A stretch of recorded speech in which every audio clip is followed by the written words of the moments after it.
I'm Jessica Bell from My Wine School, where it is wine your way. And welcome back. If you came from WineCAST number 25, which was Washington Reds, part 1, now we're going to do part 2. So anyone new there, don't worry, you'll get the hang of it soon enough what we're doing here. We're having a lot of fun drinking wine and talking about it. It's pretty simple. Can't forget to say hello to my sister Karen. She's our resident chef. And we just tried a couple inexpensive Washington wines, and Karen was remarking on the labels when we first started. So were you surprised on the quality of the wines? Yeah, I was. I really enjoyed them. Okay, Very good. All right. Phew. Otherwise, she'll never come back if I don't give her good wines. So, and how about you guys? Are you enjoying drinking Washington wines? I know you guys all have different wines, as this one or the one we had before was difficult to find. I'd love to know. What are you thinking about Washington wines overall, and what are your thoughts about it? We're gonna we'll bring up some of your comments in just a minute. So if you wanna know how to chat with us and tell us what you think, it's really simple. If you're watching live, off to the right, you're gonna see Chat with MWS. Just type something in under audience, and then it'll take you to this screen. If you're new, just choose sign up.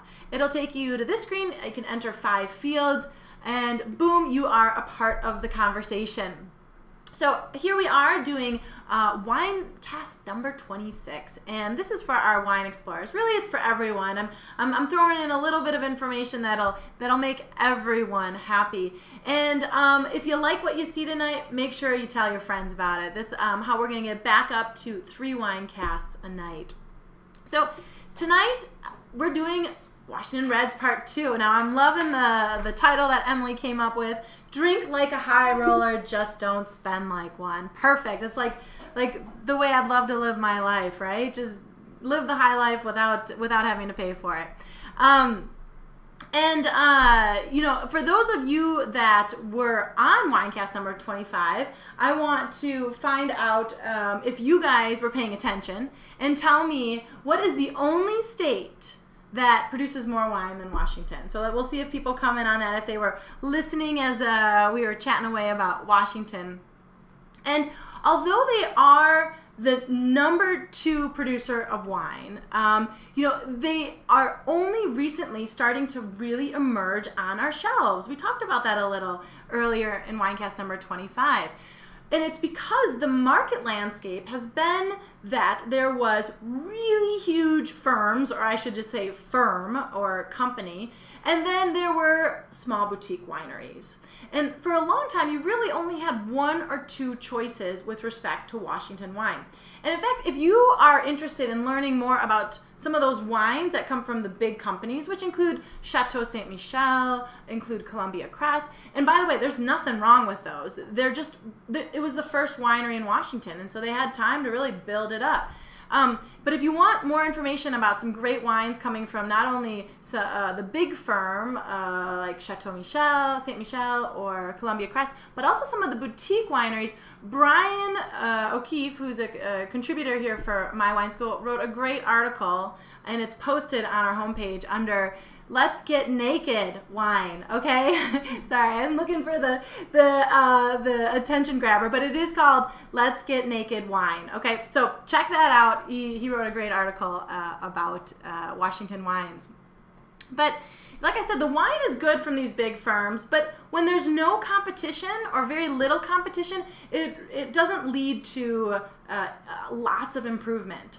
And what's changed in the last decade is that we've had a lot more competition, and as such, we've seen more quality and more competition for your dollar, and so prices have gone up. I'm going to talk at the end a little bit about why I think you're getting such great prices from Washington, but it's really in this last decade that those boutique wineries have risen up, spread their wings, and landed in places like Milwaukee and Chicago.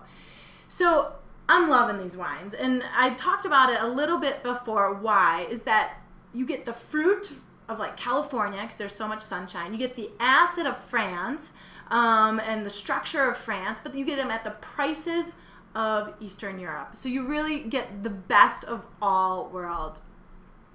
So let's get started and just dive into drinking tonight, well, let's see what lucky wine is going to be our sacrificial lamb tonight.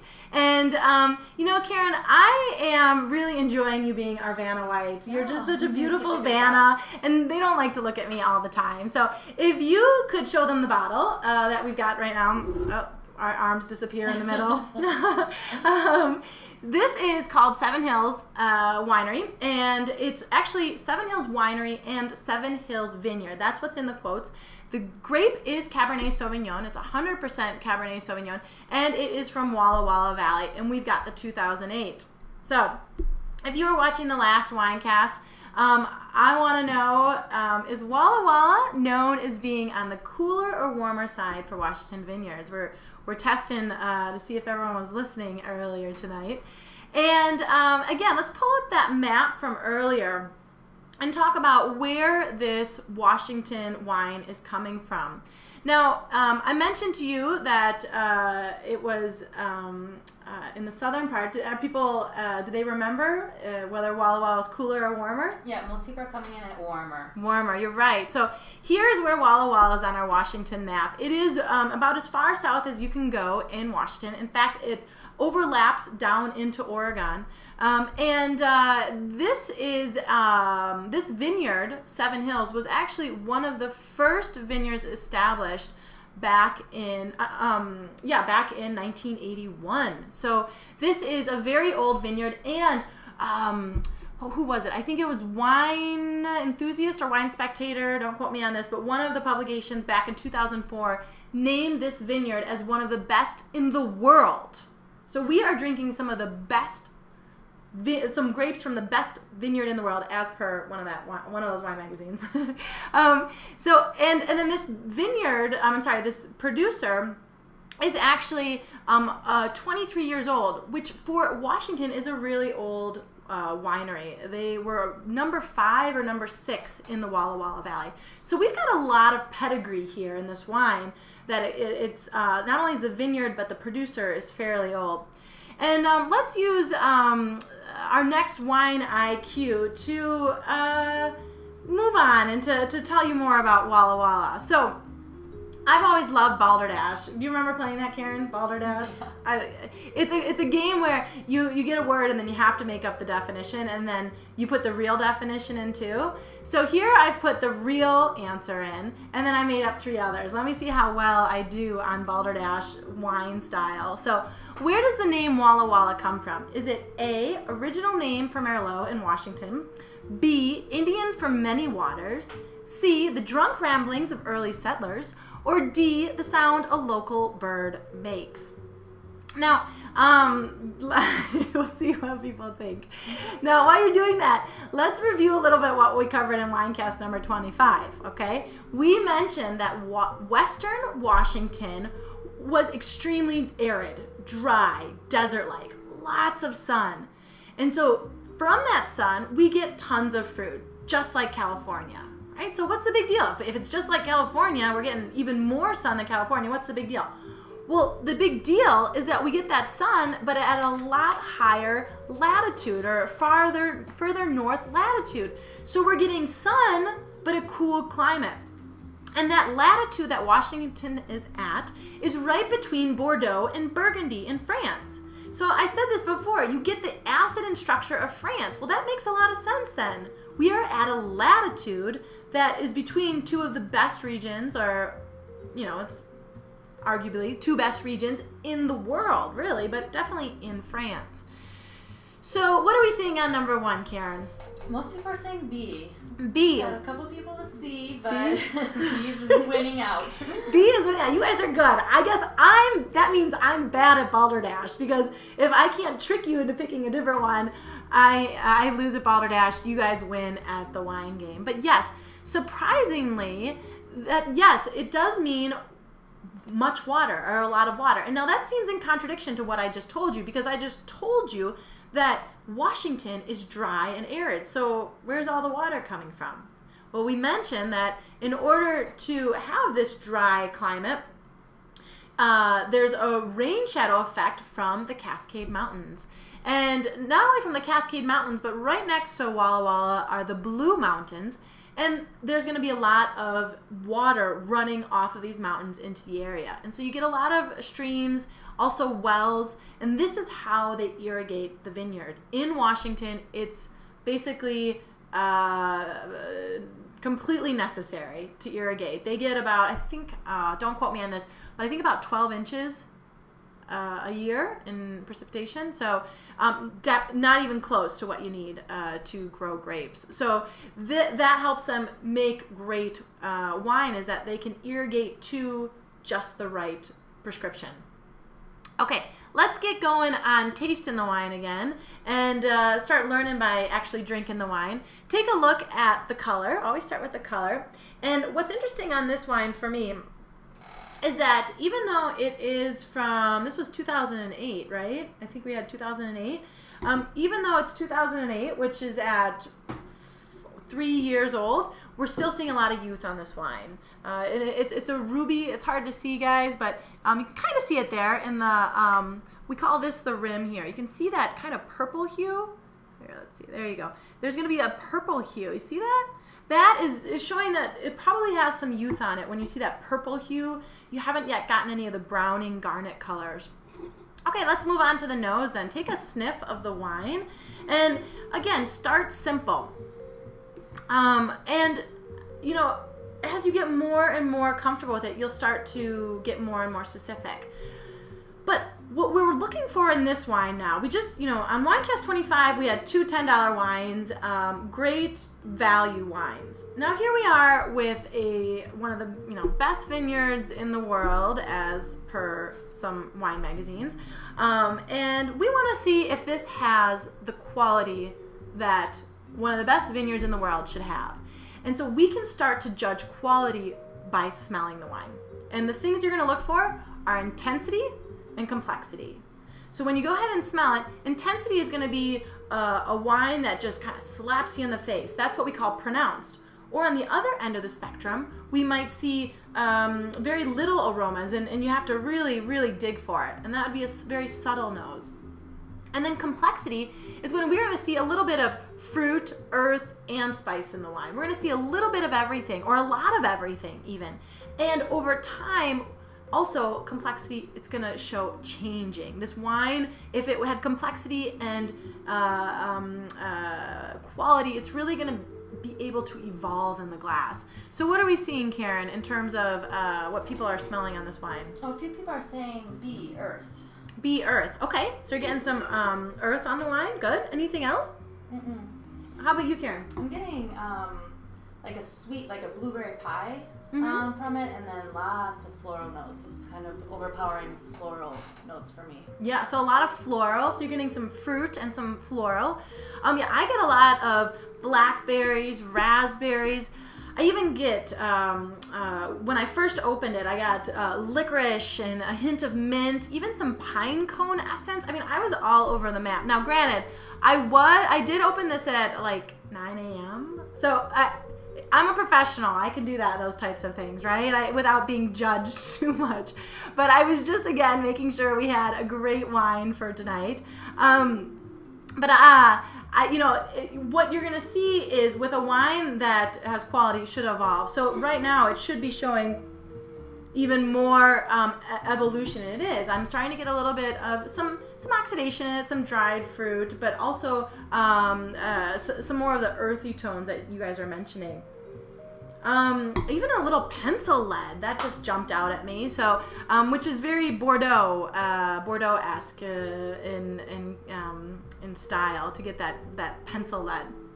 So, let's go ahead and take a sip then and see what we think on the palate of this wine, and think whether it's got the complexity, intensity we're looking for in the wine.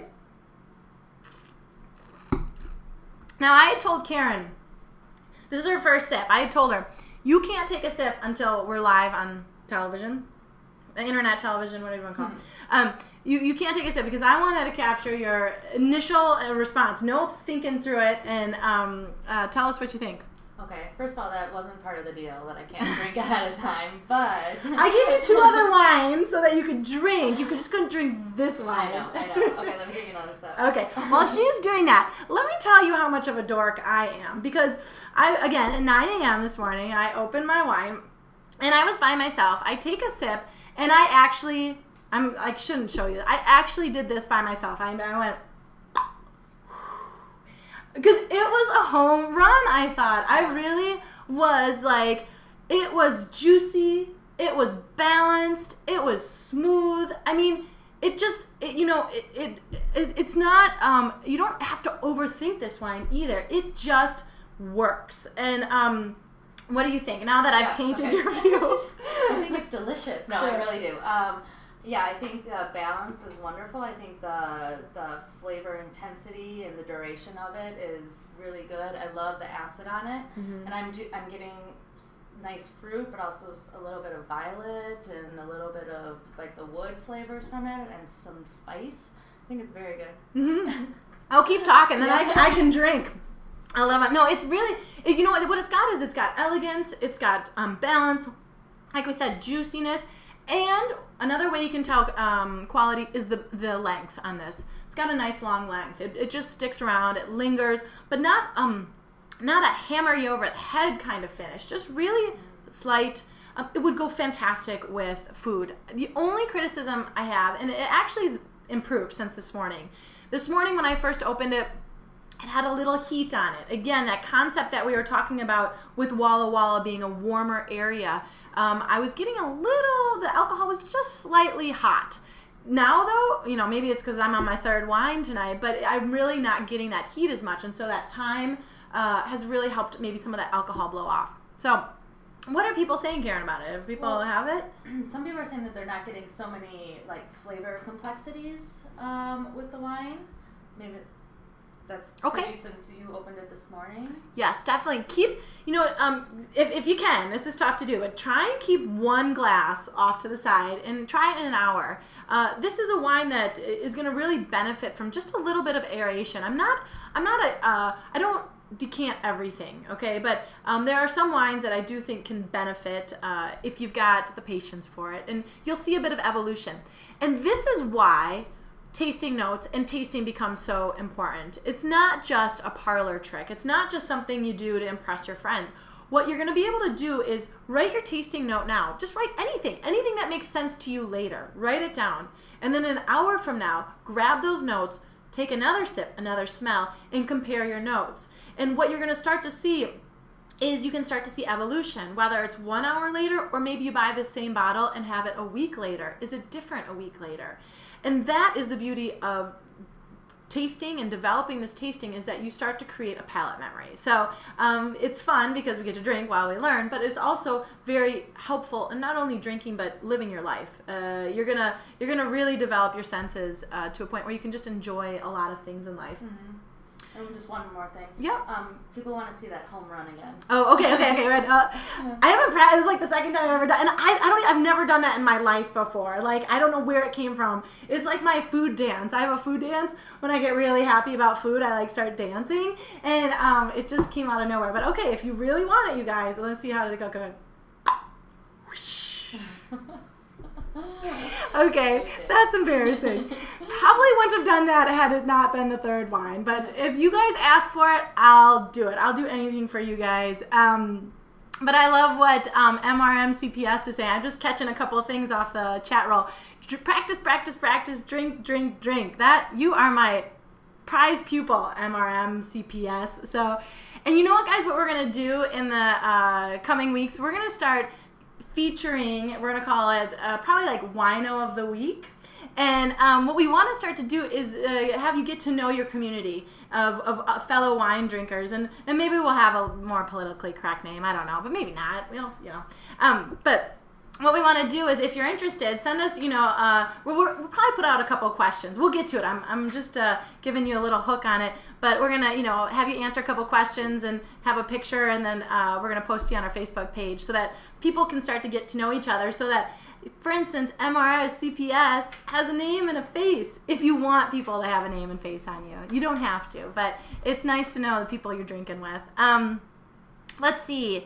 Okay, we've got 8 minutes, and so I want to make sure I actually deliver the message I came here to give, which was, why are we seeing such great values from Washington? Now, there's probably a lot of reasons for it. I'm going to give you my hypothesis, and I would love to hear from you guys if you have any ideas too. Again, this is the beauty of what we do here, is that putting all our brains together, we are going to have that much better of an experience with our wine. So the first thing that I came up with is that Washington is the second largest producer of wine. So if you ever took basic economics, is the economist here tonight? He writes a blog. Go ahead and post your blog on the chat roll so people can check it out if you want. But economics, if you've got a lot of supply, prices are going to come down. Now, it's not that simple, but we've got, one thing working in our direction, which is lots of supply. The next thing is that Washington is very desert-like. We've got sandy soils. Between the desert-like conditions and sandy soils, we have a lot less viticultural problems. We don't have to worry about molds and fungal problems quite as much as you do in, say, Bordeaux. Also, sandy soils are really not good for one of the most disastrous pests of the wine world, which is phylloxera. So Washington really doesn't have a problem with phylloxera, and this lack of work they have to do in the vineyard is going to be rewarded in your back pocket. If they have to do less work, the wines are going to cost less. So that's number 2. So we got lots of supply. Number 2 is that we have probably, I would think, lower viticultural costs. Another thing that's interesting to me is that this concept of vineyards in Washington is very important. There's other places around the world and in the U.S. where the concept of vineyard is important. And usually when the concept of vineyard is important, it means that people own those vineyards and they've owned them for a long time and they've established a reputation.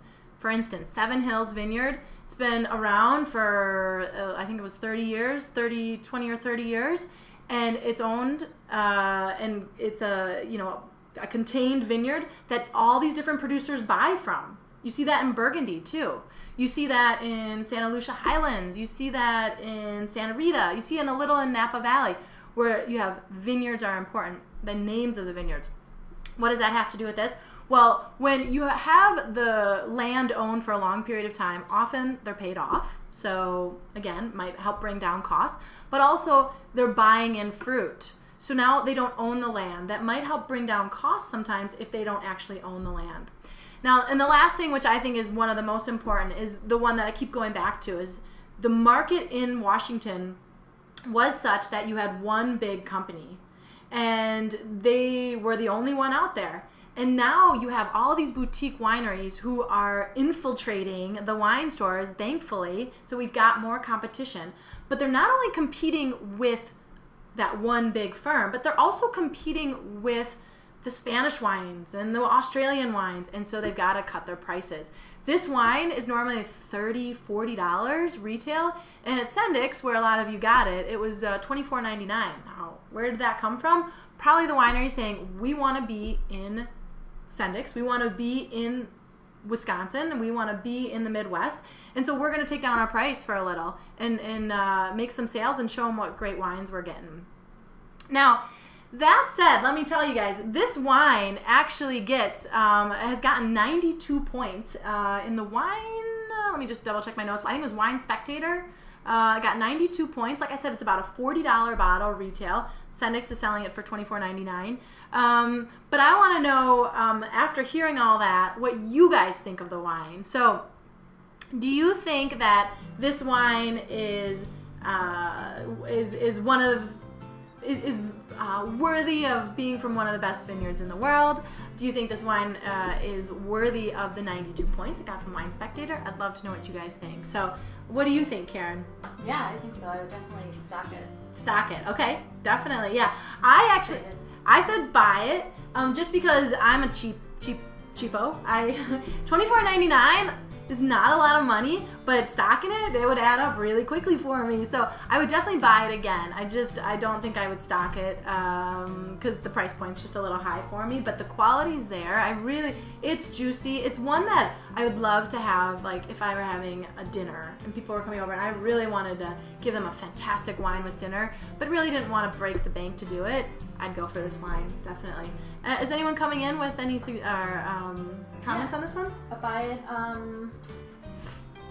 We have a couple questions about the viticultural costs and exactly what is included in that. Like if fermentation, it would be included in viticultural costs. Yeah, don't know. So what the viticultural costs are? Let me. You got all different types. I mean, we could go on forever, but let's just start with. When you're in the vineyard, I mentioned fungal and mold and things that are produced from humidity and wetness, spraying. You gotta spray against those types of things. So a very common spray is called Bordeaux mixture, and that is used to battle some problems that come from moisture problems. And so that takes labor, that takes man hours. You don't have to do that. Also, with phylloxera not being a problem, these vines can be planted directly into the ground, whereas all over the world they have to be grafted onto different rootstocks. Again, that takes a lot of work to put one rootstock in and then graft on another vine, another type of vine. So those are just two big examples on how this dry climate and sandy soils would reduce big time costs. Where you see that also is Chile and Argentina. That's why we get great values from Chile and Argentina. Chile does not have a problem with phylloxera, nor does Argentina for the most part.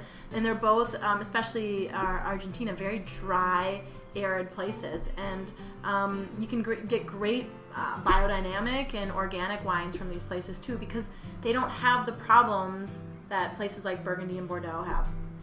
And yeah, that was a great question. Who is that from? That's right. Yeah. Any other questions out there? You guys I'm loving how much we're seeing on the chat roll. Vinconomist, I don't know why the URL was removed. We didn't remove that. It must be a setting on here. So, you know what I'll do for you? I will put it on our blog. So, that has it'll have the quiz. So go and check out the quiz tonight. Or it'll be up by probably like late tonight, tomorrow morning. Brian O'Keefe does that for us, so we'll put your URL there. So, Vinconomist, send me an email. I know you got my email. Send me an email, and I'll put it on that blog, so you guys can all check out his blog. Any other questions or thoughts out there that we should address? No. Okay. Well, perfect, guys. It's 7:30, so we're gonna call it quits tonight. But I want to thank everyone for coming tonight. I hope you guys had a fantastic time. Again, if you like what you're seeing tonight, tell your friends. It's really your way of voting for us to keep this going and to keep it free too, which is, again, us cheapos, we love our free stuff. And don't forget to take a stab at the quiz. I'll post that on Facebook, which is another place to keep up to date on what we're doing. Facebook and Twitter. Go ahead and follow and like, because then you'll get all the news first and I don't know, just first, I guess. Again, this Friday we are doing a special edition of Folk Machine Pinot Noir. If you can't find that wine though, just grab a California Pinot Noir under $20 and you will be set to go to join us. And grab some food too. That's what we should do. Everyone grab some food on Friday. We'll all have a dinner date together and we'll stay in and drink wine and eat food. So thanks again, guys. I'm Jessica Bell from my wine school, where it's wine your way. We'll see you next time.